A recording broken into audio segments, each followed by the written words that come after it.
Hello, and welcome to episode 6 in the series of videos we're doing here at Fiskal, where we chat about the latest in business software trends.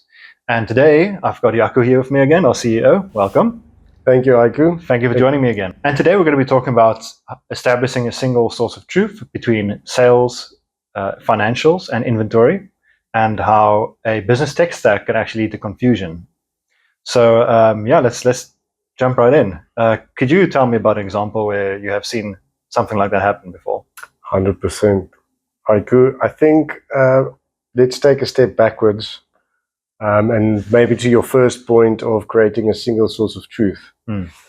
And why that's important is a lot of times business owners don't have trust in their financials or in the inventory system or to a lesser extent sometimes sales systems. And the reason for that is that the information that they're getting out of these systems is not reflecting the reality of what they designed. Business owners, especially, and I'll use a consumer packaged goods example, they negotiated with suppliers, they negotiated terms, pricing, they've chosen their payment gateways. They know which percentages they should be charging. They've negotiated their sales channels, whether it's through distributors or whether they're selling direct to consumer on an online marketplace. So they've got a really good understanding of the operations that they've built. And they've got a good expectation of what those margins should be, because that's essentially what they've negotiated with. Now, usually what happens is people and processes are not set up to capture that information correctly and accurately, and that leads to incorrect information, and that's why they don't have trust in those systems, because the systems keep telling them information which is either contradicting or contrary to what their expectation is. I've used an example saying it's like driving in your car, and your GPS and your speedometer has got two different speeds, but it's by 40%. The one is saying 100 miles an hour, and the other one is saying 60. And immediately something's wrong. One must be wrong, right? Yes. And that's the point. So a lot of times it's because the information that they're receiving is contrary to expectation. That makes sense. Yeah, because speaking from personal experience, I had the issue when I was using accounting software. I actually used Sage back in the day, and the problem was there that I couldn't really trust the data, because first of all, the access wasn't really controlled properly, and secondly, the interface was just, it was hard to understand what was actually going on. And when we moved to Xero, it was like a whole new world was opened up to me, so I could actually understand what was happening in the business. Suddenly I could see how much money is actually going to VAT, how much is actually coming in, that kind of thing. And because one super annoying feature of Sage to me was the fact that we couldn't really delete the invoices. So then someone would set up an incorrect invoice, and then it would reflect the incorrect balance, on the back end. And that was something that happened quite a lot, quite frequently. So just the fact that ability was added just made such a huge difference. So 100%. I mean, in your example that you've just used, you ran the business, or the operations that you had, and you interacted with the interface that you the information that was available, and probably through once, twice, 3 times trying to use the information, realizing, but hang on a second, this doesn't seem right. And then looking at it, you're like, man, this isn't right. Yeah. And then the system became a source of frustration, rather than a source of information. And at that point in your comparison, when you had something where when you interacted with the information, you could, one is you felt it was a source of truth. You designed a new process probably of how the information should land in that system. Yes.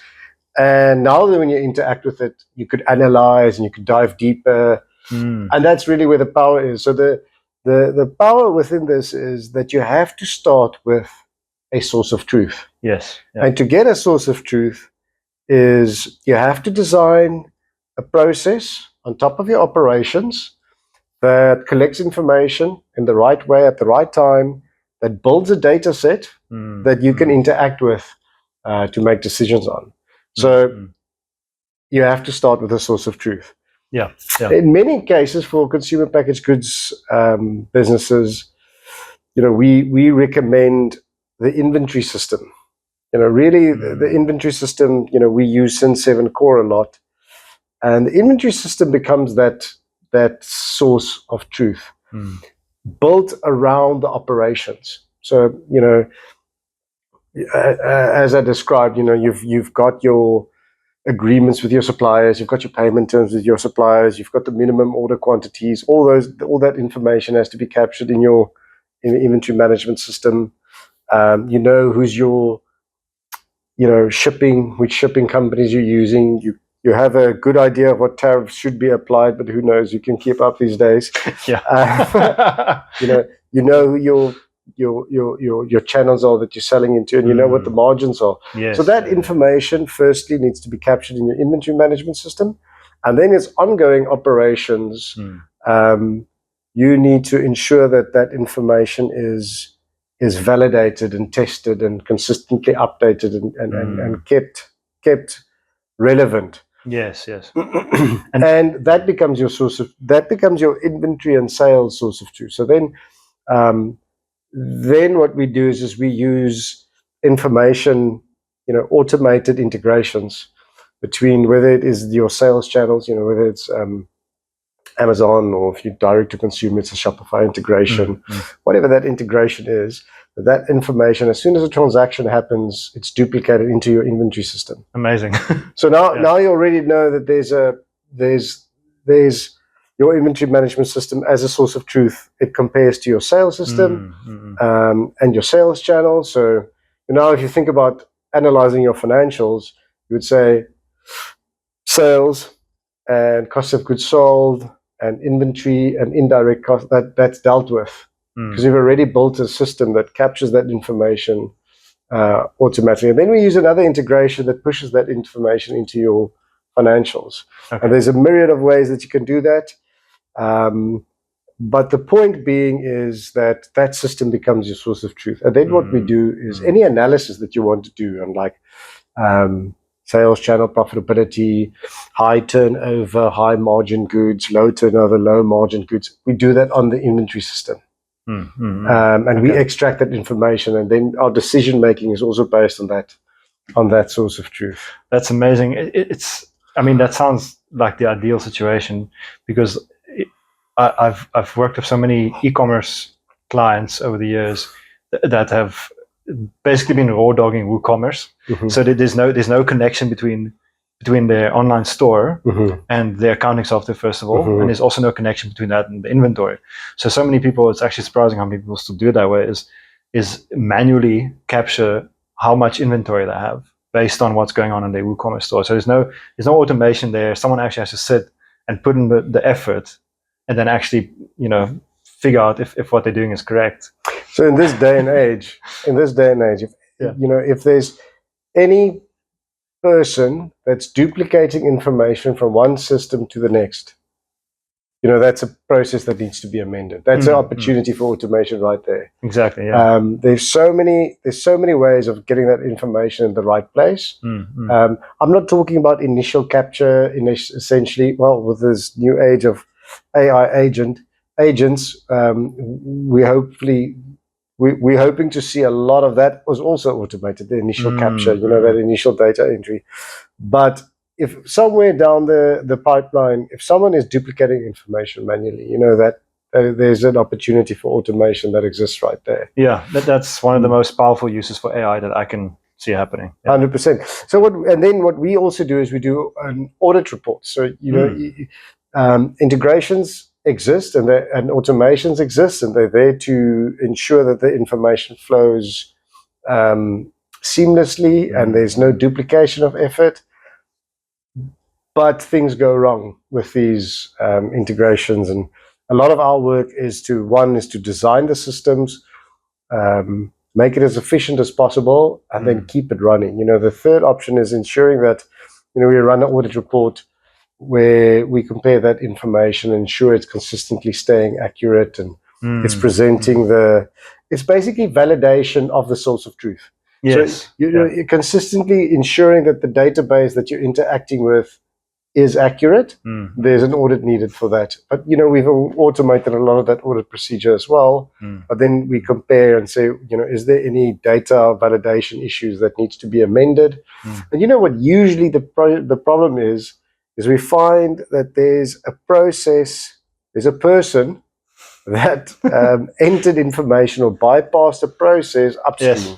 Yeah. And that resulted in the error in the data set that we're looking at. And that just kind of highlights the importance of, that we've mentioned before, the human in the loop.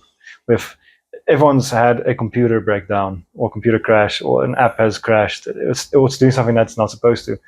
It's kind of, you can't expect AI to be different. Sometimes the AI won't be able to do everything. So you will still need, probably, I don't know how long that's the case, but you'll still need someone human to check the data, or check the integration at least.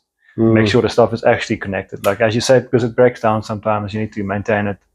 Yeah. Well, then the other side of this is, if there's an error upstream that happens, your errors scale, because it's automated. So every single, if there is an error in the setup or something goes wrong, every single transaction that hits your online store, that error is reoccurring. So you might end up with 15,000 different errors. Wow. If you don't pick it up soon enough. So there is definitely still that need for human in the loop, and especially on the validation, I would say in the design stage. Yes. Yeah. Designing and creating that people, process, and technology suite. And then on the other side is validating the information that gets captured through that. That's where I think the human in the loop still is very important. Yeah. But yeah, I'm also looking forward to this age of AI agents, where I think a lot of the initial data capturing that we see humans still performing, that can happen with AI agents. So I'm really excited to see what's coming out there. Yeah, there's lots of exciting stuff happening right now. That's for sure. And it also kind of speaks to the importance of making sure your tech stack is what you want it to be. Because every tool has AI component to it now. So every tool is advertising the exact same promises, but you have to make sure that the one you do put into your tech stack isn't causing confusion. 100%, to the point of business software systems causing confusion rather than clarity.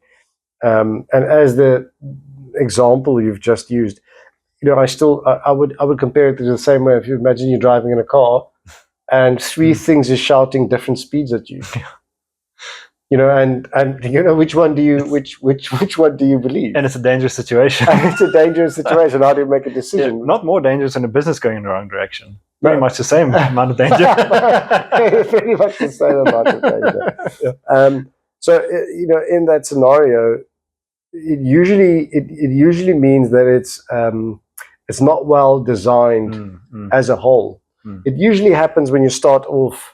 Oh, I need a website, and you start building your website, and whoever is on your team or whoever you use has got a certain application that they want to use, and then you grow to a stage where you realize you need inventory management, or you're struggling with keeping track of the amount of inventory that you have on hand, and then you use that, and then you realize, oh no, suddenly I'm struggling with product availability or reordering, and then you've got a tool for that.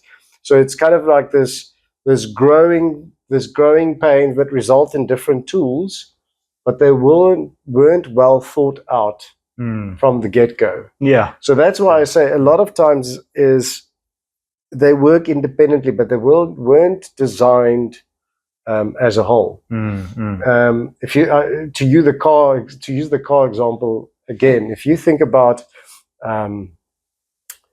in engineering, they used to say, if you think, if you want to put a turbo on a car, you design the engine around the turbo. Yeah. And the reason for that is because it generates so much heat that you have to use different materials of your engine.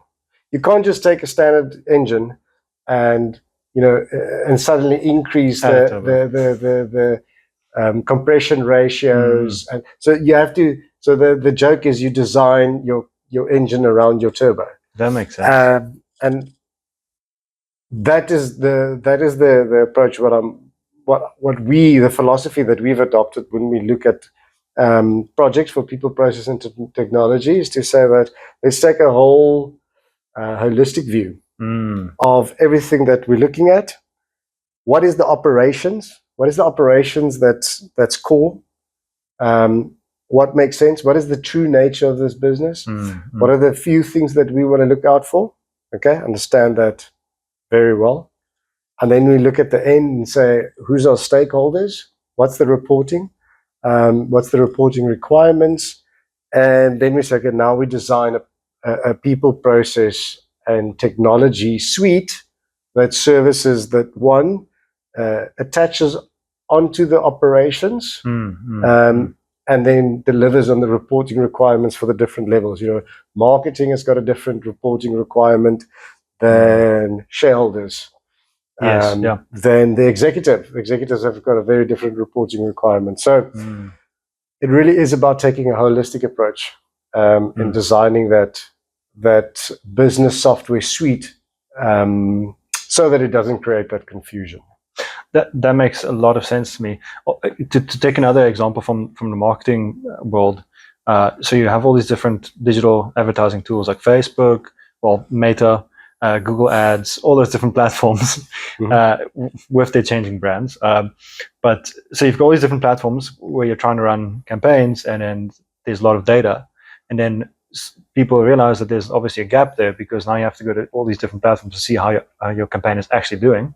So then there's a gap in the market for a good dashboard reporting tool. So then lots of these tools sprang up, and now there's lots of competition. So now you have to go and decide again which one is the best. But it's all about which one provides the most clarity to you.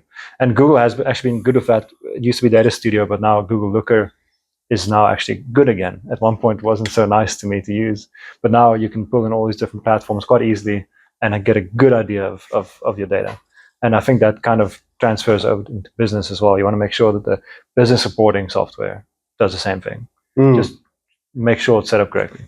And 100%, there's different softwares that suit the different needs. Yes. So even in your example of different softwares that's dashboards, some of them are better in certain instances. So it really depends on what you want to optimize for, which will probably drive your decision around which suite to use. Exactly. Yeah. And that's really the consideration every single time we do a people, process, technology project, is ask ourselves which technology supports the outcomes that we're looking for best. Yes, and it seems like Cin7 Core to me is actually a very good example of software that pulls in a lot of different things in a very effective way. Because if you just look at the amount of integrations, it's actually pretty staggering the amount of data that you can actually put into there. Yeah, 100%. But if you're if your operations aren't at there's a level where it becomes viable to use a Cin7 Core. Yes, and there's a level where it doesn't make sense because it's the data input requirement is too high. Okay. So there's a purpose. There's a place and time for it where it really makes sense, and then it gets to a point where it's not big enough, and you have to move to the next size software suite where there's other applications like NetSuite and things like that needs to be looked at to implement. So every technology has its phase of where it's applicable and where it's not. So yes, Cin7 Core is amazing, and it's got a lot of integrations that makes it useful to be the source of truth, the way that you can use the data, the way that we can interact with the data. You can use your points of sales if you've got retail outlets, can integrate. As you said, your direct to consumer, even your sales channels with distributors. Your certain 3PLs are integrated in terms of information they're putting through. There's EDIs examples that people create where EDIs push information into that system. So yes, it's a really good system and it is robust, and there's a lot of features that we can use it for. but it does have its time and it does have its place. Okay, yeah, that makes sense. All right, I think I've learned quite a lot chatting to you. Thank you so much. Thanks, Ike. And I look forward to when you and Christo chat again in the future, because that was also a very informative one to me. Yeah, 100%. I'm also looking forward to it. All right. Well, thank you, and we'll see you in the next one.